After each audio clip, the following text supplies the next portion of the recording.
হও। তুমি তো তোমার আত্মাকেই প্রমাণ করতে পারবে না। একটা মানুষ হাঁটছে রাস্তা দিয়ে, পড়ে গেল, ডেড, এরকম হচ্ছে না? তাহলে কি এমন ছিল তার দেহের মধ্যে, বের হয়ে চলে গেল, সে ডেড? বলবো হৃদযন্ত্রের ক্রিয়া বন্ধ হয়ে মারা গেছে। তা ক্রিয়াটা বন্ধ হলো কিভাবে? কে হুকুম করলো? কার আদেশে বন্ধ হলো? কে নিয়ে গেল রূহটা, আত্মাটা?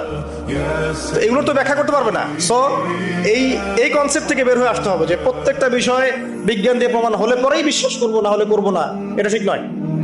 কোরআন এবং সুন্নাহ যা আছে এটা চূড়ান্ত।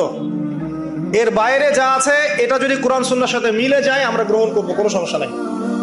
না মিললে আমরা কোশ্চিন কালো সেটা মানতে রাজি নই।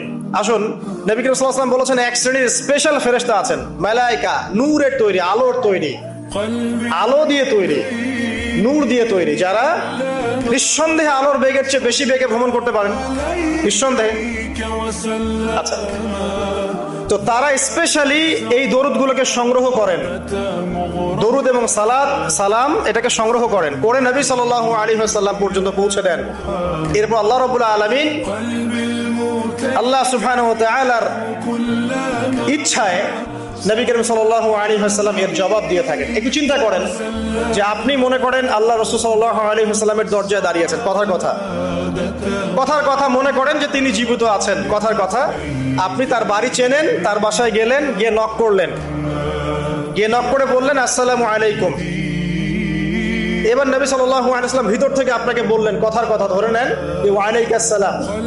এর অর্থ কি? ওয়া আলাইকাস সালাম অর্থ কি? আপনার উপরেও শান্তি বর্ষিত হোক। আচ্ছা, আবার মনে করেন আপনি বাসার ভিতরে আছেন, আপনার বাসায় নবীজি এসেছেন সাল্লাল্লাহু আলাইহি ওয়াসাল্লাম, কথার কথা। এবার তিনি আপনার দরজায় নক করছেন, নক করে বলছেন আসসালামু আলাইকুম, তোমার উপর শান্তি বর্ষিত হোক।